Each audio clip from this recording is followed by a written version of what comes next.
ಮದ್ಯಪಾನ, ಧೂಮಪಾನ ನಿಷಿದ್ಧ. ನೀಲಿ ಬಣ್ಣದ ಬಟ್ಟೆ ಧರಿಸಂಗಿಲ್ಲ. ಪ್ರಾಣಿ ಹಿಂಸೆಗೆ ನೋ, ಮರ ಕಡಿಯಂಗಿಲ್ಲ. ಋತುಚಕ್ರದ ಟೈಮ್ನಲ್ಲಿ ಮಹಿಳೆಯರಿಗೆ ಕಂಪಲ್ಸರಿ ರೆಸ್ಟ್. ಕಾಮ, ಕ್ರೋಧ, ದುರಾಸೆ, ಬಾಂಧವ್ಯಗಳಿಗೆ ಜಾಗ ಇಲ್ಲ. ಸ್ನೇಹಿತರೆ, ಈ ರೀತಿ 29 ಕಟ್ಟುಪಾಡುಗಳನ್ನ ಪಟ್ಟು ಬಿಡದಂತೆ ಫಾಲೋ ಮಾಡೋ ಸಮುದಾಯ ಭಾರತದಲ್ಲಿದೆ.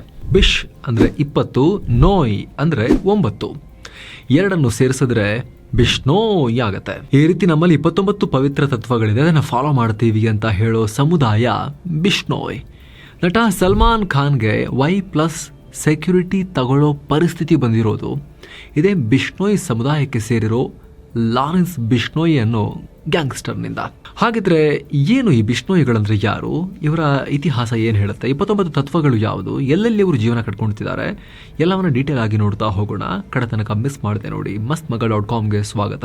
ನಾನು ಅಮರ್ ಪ್ರಸಾದ್. 500 ವರ್ಷಗಳಿಂದ ಪ್ರಕೃತಿಗಾಗಿ ಬದುಕು. ಸ್ನೇಹಿತರೆ, ಪ್ರಕೃತಿಯನ್ನ ಬಿಷ್ಣೋಯಿಗಳಂತೆ ಆರಾಧಿಸೋ ಇನ್ನೊಂದು ಸಮುದಾಯ ಭಾರತದಲ್ಲಿ ಸಿಗೋದಿಲ್ಲ. ಇನ್ಫ್ಯಾಕ್ಟ್ ಇದು ಭಾರತದ ಮೊದಲ ಪರಿಸರವಾದಿ ಸಮುದಾಯ. ಭೂಮಿ ಮೇಲಿರೋ ಎಲ್ಲ ಜೀವಿಗಳ ಮೇಲೂ ಸಹಾನುಭೂತಿ ಇರಬೇಕು ಅಂತ ಇವರ ತತ್ವ ಹೇಳುತ್ತೆ. ಸೌದೆಗಳಲ್ಲಿ ಕೀಟಗಳಿರಬಹುದು, ಬೆಂಕಿಗೆ ಬಲಿಯಾಗಬಹುದು ಅಂತ ಕ್ಲೀನ್ ಆಗಿ ಚೆಕ್ ಮಾಡಿ ಒಲೆಗೆ ಸೌದೆಯನ್ನ ಇಡ್ತಾರೆ. ಅದು ಒಣ ಸೌದೆ. ಯಾವುದೇ ಕಾರಣಕ್ಕೂ ಬದುಕಿರೋ ಮರ, ಹಸಿರು ಮರಗಳನ್ನ ಕಡಿಯೋ ಹಾಗೂ ಇಲ್ಲ. ಸತ್ತಿರೋ ಮರಗಳಿಂದ ಸೌದೆ ಮಾಡ್ಕೋಬೇಕು. ಜಾನುವಾರುಗಳಿಗೂ ಉತ್ತಮ ನೆರಳು ನೀರು ಸಿಗುವಂತೆ ನೋಡ್ಕೊಳ್ತಾರೆ. ಗೂಳಿಗಳಿಗೆ ಸಂತಾನೋತ್ಪತ್ತಿ ಆಗಬಾರ್ದು ಅಂತ ಸ್ಟೆರಿಲೈಸ್ ಮಾಡ್ತಾರಲ್ಲ, ಈ ಸಮುದಾಯ ಅದನ್ನ ವಿರೋಧಿಸುತ್ತೆ. ಮಾದಕ ವಸ್ತುಗಳ ಸೇವನೆ ಅಥವಾ ಬೆಳೆಯೋದು ಮಾಡೋ ಹಾಗಿಲ್ಲ. ನೀಲಿ ಬೆಳೆಯಿಂದ ಬಟ್ಟೆಗಳಲ್ಲಿ ನೀಲಿ ಹಾಕಿರ್ತಾರೆ ಅಂತ ನೀಲಿ ಬಟ್ಟೆಗಳನ್ನೇ ಧರಿಸಲ್ಲ. ಹಾಲು, ನೀರನ್ನು ಫಿಲ್ಟರ್ ಮಾಡಿ ಕುಡಿತಾರೆ, ಕೀಟಗಳಿರ್ಬೋದು ಅಂತ. ಸರ್ಕಾರಗಳು ಪರಿಸರ, ವನ್ಯಜೀವಿ ಸಂರಕ್ಷಣೆಗೆ ಕಾನೂನು ರೂಪಿಸೋದು ನಾರ್ಮಲ್. ಆದರೆ ಬಿಷ್ಣೋಯಿಗಳ 29 ತತ್ವಗಳಲ್ಲಿ 7-8 ತತ್ವಗಳು ಪರಿಸರ ಸಂರಕ್ಷಣೆಗೆ ಅಂತಾನೇ ಇವೆ. ಹಾಗಿದ್ರೆ ಯಾರಿವರು ಬಿಷ್ಣೋಯಿಗಳು? ಈ ತತ್ವಗಳನ್ನು ಇವರಿಗೆ ರೂಪಿಸ್ಕೊಟ್ಟವ್ರು ಯಾರು? ಬಿಷ್ಣೋಯಿಗಳಿಗಿದೆ 500 ವರ್ಷಗಳ ಇತಿಹಾಸ. ಸ್ನೇಹಿತರೆ, ಬಿಷ್ಣೋಯ್ ಪಂಥ ಒಂದು ಹಿಂದೂ ವೈಷ್ಣವ ಪಂಥ.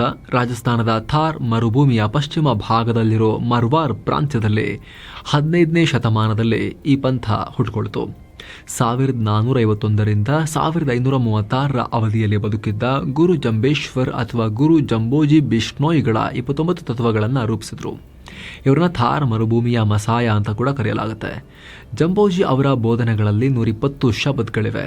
ಇವನ್ನ ಶಬಧ್ವನಿ ಅಂತ ಕರೆಯಲಾಗುತ್ತೆ. ಈ ಶಬಧ್ವನಿಯಲ್ಲಿ 29 ಪ್ರಮುಖ ಪ್ರಿನ್ಸಿಪಲ್ಗಳು ಕೂಡ ಬರ್ತವೆ. ಗುರು ಜಂಬೇಶ್ವರ್ ತಮ್ಮ ಜೀವಿತಾವಧಿಯಲ್ಲಿ ದೇಶ ಪೂರ್ತಿ ಸುತ್ತಿ ತಮ್ಮ ಬೋಧನೆಗಳನ್ನ ಹರಡಿದ್ರು. ಮುಖ್ಯವಾಗಿ ರಾಜಸ್ಥಾನದಲ್ಲಿ ರಜಪೂತರು, ಜಾಟ್ಸ್, ಬನಿಯಾಸ್, ಚಾರಣ ಮತ್ತು ಬ್ರಾಹ್ಮಣರು ಬಿಷ್ಣೋಯಿ ಪಂಥವನ್ನ ಫಾಲೋ ಮಾಡ್ತಾರೆ. ರಾಜಸ್ಥಾನ ಬಿಟ್ಟರೆ ಹರಿಯಾಣ, ಯುಪಿ, ಮಧ್ಯಪ್ರದೇಶ, ಪಂಜಾಬ್, ಗುಜರಾತ್ಗಳಲ್ಲಿ ಬಿಷ್ಣೋಯ್ ಜನರಿದ್ದಾರೆ. ಇವರ ಜನಸಂಖ್ಯೆ ಸುಮಾರು 15 ಲಕ್ಷದ ಹತ್ತತ್ರ ಇದೆ. 29 ತತ್ವಗಳ ಪೈಕಿ 8 ಪರಿಸರಕ್ಕೆ ಅಂತ ಹೇಳಿದ್ವಲ್ಲ. ನೆಕ್ಸ್ಟ್ 10 ತತ್ವಗಳು ಪರ್ಸನಲ್ ಹೈಜೀನ್ ಬಗ್ಗೆ ಇದೆ. ದಿನ ಸ್ನಾನ ಮಾಡಬೇಕು ಅನ್ನೋದ್ರಿಂದ ಹಿಡಿದು ಶುಚಿಯಾದ ಆಹಾರ ತಿನ್ನಬೇಕು ಅಂತ ಈ ತತ್ವಗಳು ಹೇಳ್ತವೆ. ಹಾಗೆ ಇನ್ನು 7 ತತ್ವಗಳು ಸಾಮಾಜಿಕವಾಗಿ ಹೇಗೆ ಬಿಹೇವ್ ಮಾಡಬೇಕು ಅಂತ ಹೇಳ್ತವೆ. ಉಳಿದ 4 ತತ್ವಗಳು ದೇವರ ಆರಾಧನೆ ಬಗ್ಗೆ ಹೇಳ್ತವೆ. ದೇವರು ಅಂದ್ರೆ ವಿಷ್ಣುವಿನ ಆರಾಧನೆ ಬಗ್ಗೆ. ಸೊ ವಿಷ್ಣು ಆರಾಧನೆ ಮಾಡೋದ್ರಿಂದ ಇವ್ರನ್ನ ವಿಷ್ಣೋಯಿ ಅಂತ ಕೂಡ ಕರೆಯಲಾಗುತ್ತೆ, ಹಾಗೂ ಬಿಶ್ ನೋಯ್ ಆ ರೀತಿಯೂ ಕರೆಯಲಾಗುತ್ತೆ. ಇವರ 29 ತತ್ವಗಳನ್ನ ನೀವೀಗ ಸ್ಕ್ರೀನ್ ಮೇಲೆ ನೋಡ್ತಾ ಇದ್ದೀರಾ. 18ನೇ ಶತಮಾನದ ಬಿಷ್ಣೋಯ್ ಚಳುವಳಿ. 18ನೇ ಶತಮಾನದಲ್ಲಿ ಬಿಷ್ಣೋಯ್ ಸಮುದಾಯ ಬಿಷ್ಣೋಯ್ ಚಳುವಳಿ ಶುರು ಮಾಡಿತು. ಇದು ಯಾವುದೇ ಭೂಮಿಗಾಗ್ಲಿ ಹಕ್ಕುಗಳಿಗಾಗ್ಲಿ ಶುರುವಾಗೋ ಚಳುವಳಿ ಅಲ್ಲ. ಜೋಧ್ಪುರದ ರಾಜರ ವಿರುದ್ಧದ ಪರಿಸರ ಚಳುವಳಿ. 1730ರಲ್ಲಿ ಮರ್ವಾರ್ ಪ್ರಾಂತ್ಯದ ರಾಜ ತನ್ನ ಅರಮನೆ ಕಟ್ಟೋಕೆ, ಇಟ್ಟಿಗೆ ತಯಾರಿಸೋಕೆ, ಸೌದೆಗಾಗಿ ಕೇಜ್ರಿ ಮರಗಳನ್ನ ಕಡಿಯೋಕೆ ಆಳುಗಳು ಸೈನಿಕರನ್ನ ಕಳಿಸಿದ್ರು. ಎಲ್ಲಿ? ಬಿಷ್ಣೋಯ್ ಅನ್ನೋ ಹಳ್ಳಿ ಪಕ್ಕದಲ್ಲಿ. ಆಗ ಆ ಊರಿನ ಅಮೃತಾದೇವಿ ಬಿಷ್ಣೋಯ್ ಅನ್ನೋ ಮಹಿಳೆ ಆ ಸೈನಿಕರನ್ನ ತಡಿತಾರೆ. ಅವ್ರದೊಂದು ಗುಂಪು ಸುಮಾರು 363 ಜನ ಬಿಷ್ಣೋಯಿಗಳು ಮರಗಳನ್ನ ತಬ್ಬಿಕೊಂಡು ಮೊದಲು ನಮನ್ ಕಡೀರಿ, ಆಮೇಲೆ ಮರ ಕಡೀರಿ ಅಂತ ಹೇಳ್ತಾರೆ. ಸೈನಿಕರು ಅಷ್ಟು ಜನರನ್ನ ಕೊಂದು ಹಾಕ್ತಾರೆ. ಅಮೃತಾದೇವಿ ಸಾಯುವಾಗ ಒಂದು ಮರ ಹೋಗೋದಕ್ಕಿಂತ ತಲೆ ಹೋಗೋದೇ ವಾಸಿ ಅಂತ ಹೇಳ್ತಾರೆ. ಈ ಸಮುದಾಯ ಮರಗಳಿಗೆ ಇಷ್ಟೊಂದು ಪ್ರಾಮುಖ್ಯತೆ ಕೊಡೋದಕ್ಕೆ ಅಮೃತಾದೇವಿ ಬಿಷ್ಣೋಯ್ ಹೆಸರಲ್ಲೇ ಕೇಂದ್ರ ಸರ್ಕಾರ ಈಗಲೂ ಕೂಡ ವೈಲ್ಡ್ ಲೈಫ್ ಪ್ರೊಟೆಕ್ಷನ್ ಅವಾರ್ಡನ್ನು ಕೂಡ ಕೊಡುತ್ತೆ. 70ರ ದಶಕದ ಚಿಪ್ಕೋ ಚಳುವಳಿ, 80ರ ದಶಕದ ಅಪಿಕೋ ಚಳುವಳಿಗಳಿಗೆ ಇನ್ಸ್ಪಿರೇಷನ್ ಇದೆ ಬಿಷ್ಣೋಯ್ ಚಳುವಳಿ. ಮರ್ವಾರ್ ರಾಜರ ವಿರುದ್ಧ ಚಳುವಳಿ ಆಗ ಸಕ್ಸಸ್ ಕೂಡ ಕಂಡಿತ್ತು. ಆ ಕಾಲದಲ್ಲೇ ಬಿಷ್ಣೋಯಿಗಳಿದ್ದ ಸುತ್ತಮುತ್ತಲ ಪ್ರದೇಶಗಳಲ್ಲಿ ಬೇಟೆಯನ್ನ ಬ್ಯಾನ್ ಮಾಡಲಾಗಿತ್ತು. ಕೇಜ್ರಿ ಮರ ಕಡಿಯೋದನ್ನ ಬ್ಯಾನ್ ಮಾಡಲಾಯಿತು. ಈ ಮರ ಈ ರಾಜಸ್ಥಾನದ ಅಧಿಕೃತ ರಾಜ್ಯ ಮರ ಆಗಿದೆ. ಈಗ ಬಿಷ್ಣೋಯಿಗಳು ಈಗ ದೊಡ್ಡ ಪ್ರಮಾಣದಲ್ಲಿ ಜಾನುವಾರು ಸಾಕಾಣಿಕೆ ಮಾಡ್ತಾರೆ. ಹೈ ಕ್ವಾಲಿಟಿ ಹಾಲು ಉತ್ಪಾದನೆ, ಕೆಲವರು ಸೋಪ್ ಕೂಡ ತಯಾರಿಸ್ತಾರೆ. ಸರಿ, ಈಗ ಸಲ್ಮಾನ್ ಖಾನ್ಗೂ ಬಿಷ್ಣೋಯಿ ಗ್ಯಾಂಗು ಏನು ಸಮಸ್ಯೆ? ಈ ಕೃಷ್ಣ ಮೃಗ ಬ್ಲ್ಯಾಕ್ ಬಕ್ ಮತ್ತು ಲಾರೆನ್ಸ್ ಬಿಷ್ಣೋಯ್ ಮತ್ತು ಸಲ್ಮಾನ್ ಖಾನ್, ಇದನ್ನ ಕೂಡ ಸ್ವಲ್ಪ ತಿಳ್ಕೊಂಡ್ಬಿಡೋಣ. ಏನಿದು ಬ್ಲ್ಯಾಕ್ ಬಕ್ ವಿಚಾರ? 1998ರಲ್ಲಿ ನಟ ಸಲ್ಮಾನ್ ಖಾನ್ 2 ಈ ಕೃಷ್ಣ ಮೃಗಗಳನ್ನ, ಜಿಂಕೆಗಳನ್ನ ಬೇಟೆಯಾಡಿದ್ರು. ಬ್ಲ್ಯಾಕ್ ಬಕ್ ಅಥವಾ ಇಂಡಿಯನ್ ಆಂಟಿಲೋಪ್ ಭಾರತ ಹಾಗೂ ನೇಪಾಳದಲ್ಲಿ ಮಾತ್ರ ಇದು ಕಾಣಿಸೋಕೆ ಸಿಗುತ್ತೆ. ಅದರಲ್ಲೂ ಕೂಡ ರಾಜಸ್ಥಾನದ ಮರುಭೂಮಿಗಳಲ್ಲಿ ಬಿಷ್ಣೋಯಿಗಳಿರೋ ಪ್ರದೇಶದಲ್ಲಿ ಜಾಸ್ತಿ ಕಾಣೋಕೆ ಸಿಗುತ್ತೆ. ಯಾಕೆ ಅವರಿದ್ದಲ್ಲಿ ಜಾಸ್ತಿ ಕಾಣಿಸುತ್ತೆ? ಬಿಷ್ಣೋಯಿಗಳು ಅವುಗಳನ್ನ ಪ್ರೊಟೆಕ್ಟ್ ಮಾಡ್ತಿದ್ದಾರೆ, ಕಾಪಾಡ್ತಿದ್ದಾರೆ, ಮುಟ್ಟಕ್ಕೆ ಬಿಡಲ್ಲ ಅವರು. ಜೋಧ್ಪುರದ ಸುತ್ತಮುತ್ತ ಬಿಷ್ಣೋಯಿಗಳಿರೋ ಹಳ್ಳಿಗಳಲ್ಲಿ ಕಂಪ್ಲೀಟ್ ಗ್ರೀನ್ ಕವರ್ ಕೂಡ ಸಿಗುತ್ತೆ. ಇನ್ಫ್ಯಾಕ್ಟ್ ಈ ಹಳ್ಳಿಗಳನ್ನು ಥಾರ್ ಮರುಭೂಮಿಯ ಓಯಸಿಸ್ಗಳು ಅಂತ ಕೂಡ ಕರೆಯಲಾಗುತ್ತೆ. ಈ ಹಳ್ಳಿಗಳಲ್ಲಿ ಜಿಂಕೆಗಳು ಆರಾಮಾಗಿ ಓಡಾಡ್ಕೊಂಡಿರ್ತವೆ. ಥಾರ್ ಮರುಭೂಮಿಯಲ್ಲಿ ಜೀವ ಸಂಕುಲ ಕಾಪಾಡೋದು ನಮ್ಮ ಧರ್ಮ ಅಂತ ಬಿಷ್ಣೋಯಿಗಳು ತುಂಬ ಡೀಪ್ ಆಗಿ ನಂಬ್ತಾರೆ. ಇಷ್ಟೇ ಆಗಿದ್ದಿದ್ರೂ ಅವರಿಗೆ ಸಲ್ಮಾನ್ ಖಾನ್ ಮೇಲೆ ಎಷ್ಟು ದ್ವೇಷ ಬರ್ತಾ ಇರಲಿಲ್ವೇನೋ. ಈ ವಿಚಾರ ಕೇಳಿ. ಬಿಷ್ಣೋಯಿಗಳು ತಮ್ಮ ಸಮುದಾಯದ ಜನ ಪ್ರಾಣ ಕಳ್ಕೊಂಡ್ಮೇಲೆ ಅವರು ಜಿಂಕೆಗಳಾಗಿ ಮರುಜನ್ಮ ಪಡ್ಕೊಂಡು ಬರ್ತಾರೆನ್ನೋ ನಂಬಿಕೆ ಕೂಡ ಅತ್ಯಂತ ಆಳವಾಗಿದೆ. ಇಲ್ಲಿದೆ ವಿಚಾರ. ಈ ವಿಚಾರ ಹಲವು ರಿಸರ್ಚ್ ಪೇಪರ್ಗಳಲ್ಲೂ ಕೂಡ ಕಂಡು ಬಂದಿದೆ, ಈ ರೀತಿ ಅವ್ರು ನಂಬ್ತಾರೆ ಅಂತ. ಜೋಧ್ಪುರ್ ಸುತ್ತಮುತ್ತ ಬಿಷ್ಣೋಯ್ ಸಮುದಾಯ ಜಿಂಕೆಗಳ ರೆಸ್ಕ್ಯೂ ಸೆಂಟರ್ಗಳನ್ನು ಕೂಡ ನಡೆಸುತ್ತೆ. ಗಾಯಗೊಂಡ ಜಿಂಕೆಗಳಿಗೆ ಇಲ್ಲಿ ಟ್ರೀಟ್ಮೆಂಟ್ ಕೊಡ್ತಾರೆ, ಮನುಷ್ಯರಿಗೆ ಟ್ರೀಟ್ಮೆಂಟ್ ಕೊಟ್ಟಂಗೆ. ಈ ರಿಪೋರ್ಟ್ ನೋಡಿ. ಮಹಿಳೆ ಒಬ್ಬರು ಜಿಂಕೆಗಳ ರೆಸ್ಕ್ಯೂ ಸೆಂಟರ್ನಲ್ಲಿರೋರು.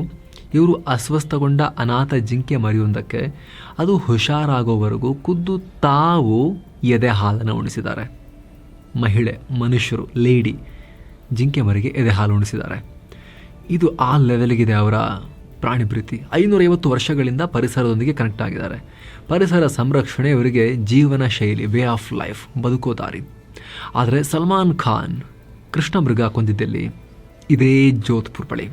ಅಷ್ಟೇ ಅಲ್ಲ, ಸಲ್ಮಾನ್ ಖಾನ್ ಮೇಲೆ 1998ರಲ್ಲಿ 2 ಬಾರಿ ಈ ಜಿಂಕೆಗಳನ್ನು ಕೊಂದಿರೋ ಆರೋಪ ಇದೆ.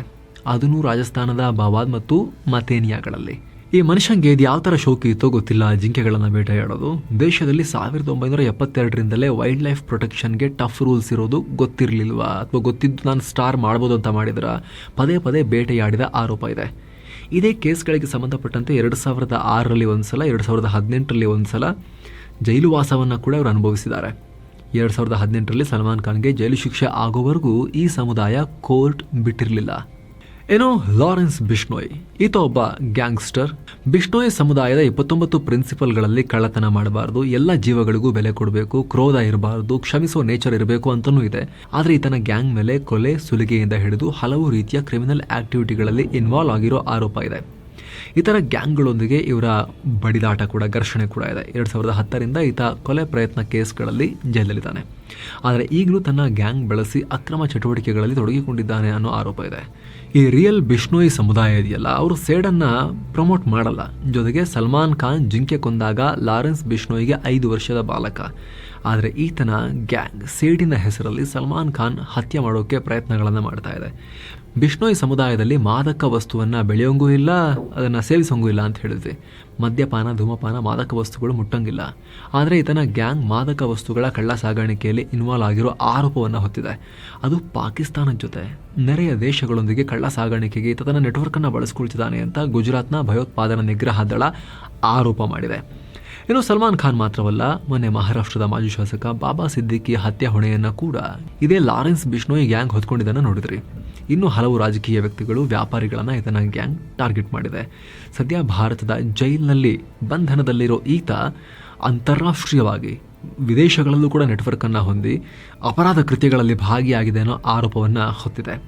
ಕೆನಡಾದಲ್ಲಿ ಆಗ್ತಿರೋ ಖಲಿಸ್ತಾನಿ ಉಗ್ರರ ಮೇಲಿನ ದಾಳಿಗಳಲ್ಲೂ ಕೂಡ ಈ ಲಾರೆನ್ಸ್ ಬಿಷ್ಣೋಯ್ ಗ್ಯಾಂಗನ್ನು ಭಾರತ ಸರ್ಕಾರ ಬಳಸ್ಕೊಂಡಿದೆ ಅನ್ನೋ ರೀತಿಯಲ್ಲಿ ಕೆನಡಾದವರು ಭಾರತದ ಮೇಲೆ, ಈ ಟ್ರೂಡೋ ಸರ್ಕಾರದವರು ಆರೋಪಗಳನ್ನು ಮಾಡಿದ್ದು ಕೂಡ ನೀವು ನೋಡಿರಬಹುದು. ಸೊ ಫ್ರೆಂಡ್ಸ್, ಇದಾಗಿತ್ತು ಈ ಬಿಷ್ಣೋಯ್ ಸಮುದಾಯದ ಬಗ್ಗೆ ನಿಮಗೆ ಕ್ವಿಕ್ ಆಗಿ ಮಾಹಿತಿ ಕೊಡೋ ಪ್ರಯತ್ನ. Thank you so much. ಮತ್ತೆ ಭೇಟಿ ಆಗ್ತಿರೋಣ. ನಮಸ್ತೆ.